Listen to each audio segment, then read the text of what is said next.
Welcome to the world of Pokémon. Yeah, I'm sort of late to this party. I will say I already covered my initial opinions earlier in my impressions review I did after initially beating the game.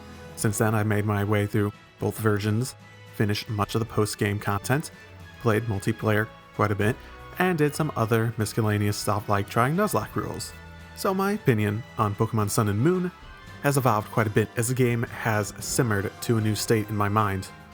I'm no competitive Pokemon player, so I'm not going to be commenting on that. But does it really hold up in my eyes from this different perspective? Pokemon is a franchise that has stood the test of time, and at others, the test of lacking innovation. Yeah. Sun and Moon do mix up the formula quite a bit, though. Is it enough? Well, let's find out.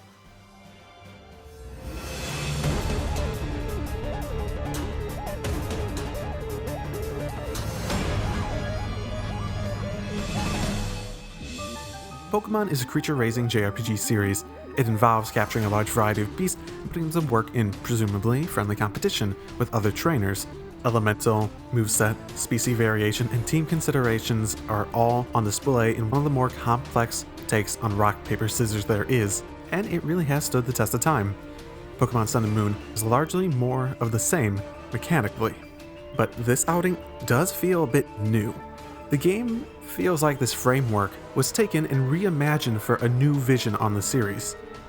The user interface has been revamped. The progression system has been revamped to focus on new island challenges too.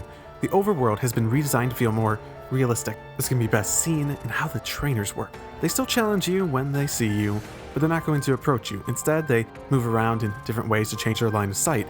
It's subtle, but it shows the actual overworld system has been completely reworked from the ground up. I have one thing to say about these changes. Keep it up, Game Freak, they're great.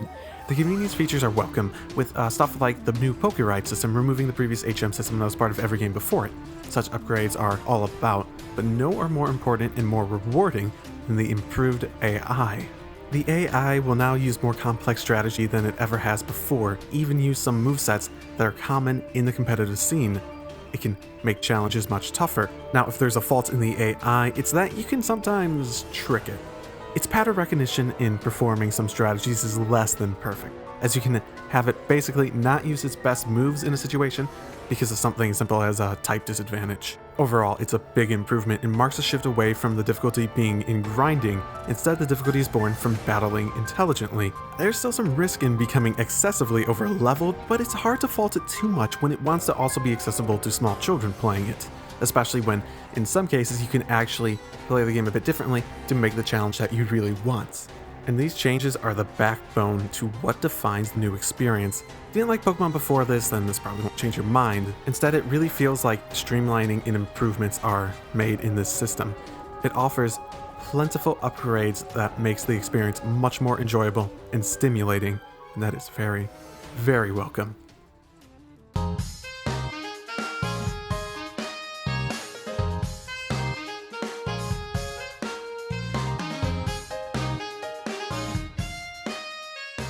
Your family moving to the Alola region of the Pokemon world, you are a child that is set off on the local tradition called the Island Challenge.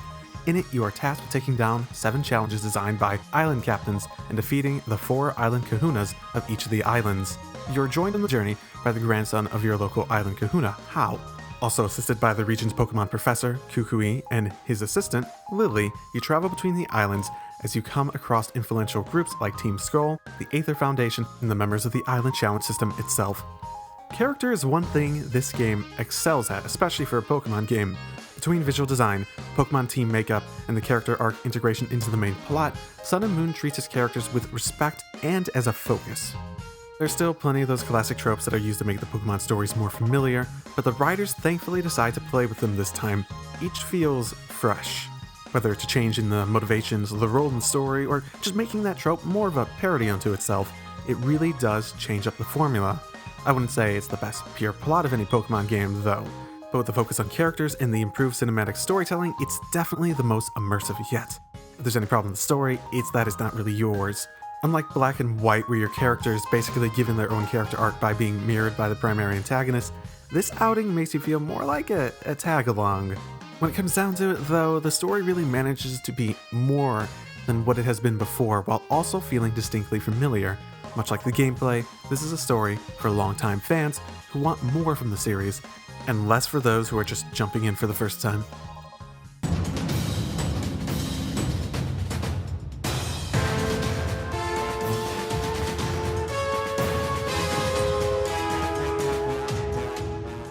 Visually, I say Pokémon Sun and Moon are the best the series has yet to offer. Yeah, I know it's a GameCube game, but I don't really count those. Those aren't part of the main series.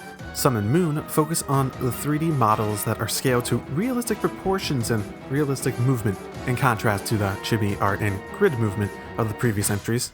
This entire world's design seems to have been built from the ground up to accommodate this more realistic working world.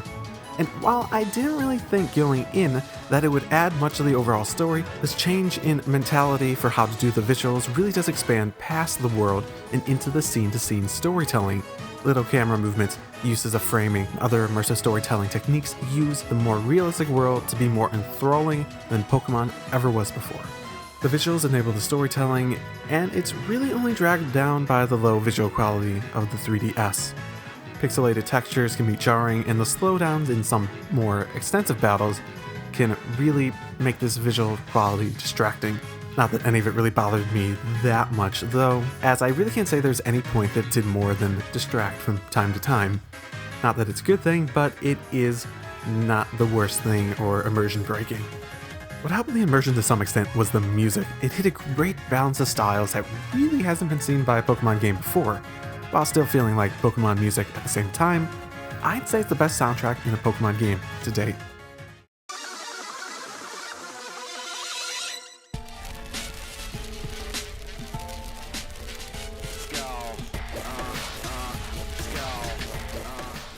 I really am a gamer that loves my story. To me, it's the driving force to keep me interested, while gameplay complements that interest with fun and entertainment. Pokemon, despite being a JRPG, has often found itself light on the story department. With the exception of the 5th generation of games, the stories are often tired, formulaic, and told in a pretty simplistic manner. Sun and Moon offer something really unique to the franchise. By developing a world that feels more realistic than ever, by telling a plot by characters with twists and old tropes on the games, and by being brave enough to commit to cinematic style, the story becomes immersive. It evolves past what it could be before, even with the heights established by the black and white games before it. Gameplay-wise, the difficulty curve is probably better implemented than previous generations, with EXP scaling stopping the player from being ridiculously over-leveled. The ability to give experience to all of your party is balanced better. It's still sort of broken. If you have a team of 6 and fight basically everything, you'll still be steamrolling through the game if you have just a basic grasp of the mechanics. 2 ways I found to give a good challenge are as follows, because I did multiple playthroughs and I tested these. First, you can train 2 teams. Between 12 Pokemon, the experience gain will actually leave you a notch underleveled by the end, giving you plenty of challenge. Otherwise, it is easy enough to skip battles if you feel as though your team is getting too strong. Tried both, they worked, and with the AI improvements to this game, it's definitely a fun time. Outside the main story, there is quite a bit to do. The online scene is as fun as ever. The Festival Plaza is objectively worse at enabling your participation than previous entries, but it's still completely doable. The Battle Royale mode, in particular, is a treat, with its large reshuffling of strategic considerations. There's also single-player content, including a short story epilogue that lets you access special Pokemon and get some interesting pieces of lore. The Battle Tree is this generation's Battle Gauntlet, and it's about as entertaining as they ever have been. Overall, this is Pokemon, and you're going to get what you expect. And this time, a bit more too, with the story and gameplay improvements that have been put on display with what is hopefully a good new vision for the franchise moving forward.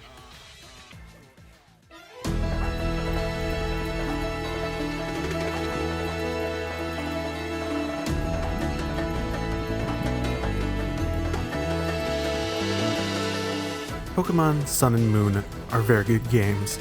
They're great entries in the Pokémon series that actually evolve what the series can be towards something with more substance and less annoyances. One thing that is important to note is that it takes a very definitive direction for the future of the franchise by trending towards character-driven storytelling, difficulty born from smarter opponents, and being readily accessible. Of course, the developers have shown they don't always stick to a vision for advancing the franchise before, so it's no guarantee, but I do think that the vision did tons to improve upon the decades-old formula, and it is the direction I want. For any Pokemon fan, this is a must-try experience, and I can see it reaching top of the genre for many others, though that depends on what sort of games you like. If you like Pokemon, if you don't like Pokemon, it all depends on that. We all know what Pokemon is, and this newest generation reimagines the wheel enough to be fresh and exciting for the first time in a long time, and I can't wait for more. And recommendation time. First recommendation, Digimon Cyber Sleuth. It's a recently released game on the PS4 and Vita, so people who play Pokemon probably, they don't necessarily have the devices to play it, but if you are a remotely dedicated gamer, there's a decent chance you have one of them. Digimon Cyber Sleuth, it's a very good game. It's not quite the same as Pokemon, but you know Digimon, and it's probably the best Digimon game that I've played, by far. So if you really want to get an idea of what Digimon can be in comparison to Pokemon, then that might be a good one for you to do. Now my other suggestion is more in line with the creature raising closeness to Pokemon. If you've ever heard the Jade Cocoon series, then I would highly recommend it. It's actually one of my favorite games from my childhood, and I actually like it probably a bit more than some of the older Pokemon games especially.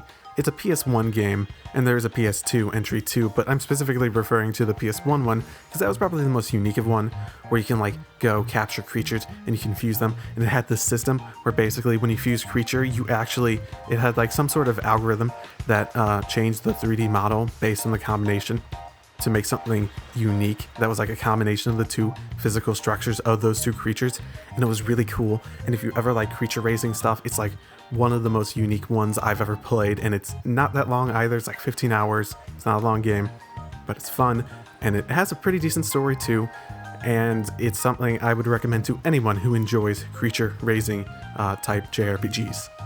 So that's all I got. This did take a while to get out.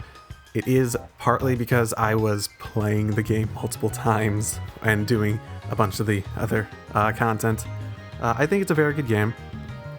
I definitely think it's a game for Pokemon fans, and I would not say that it's going to convince anyone who doesn't like Pokemon to like Pokemon again.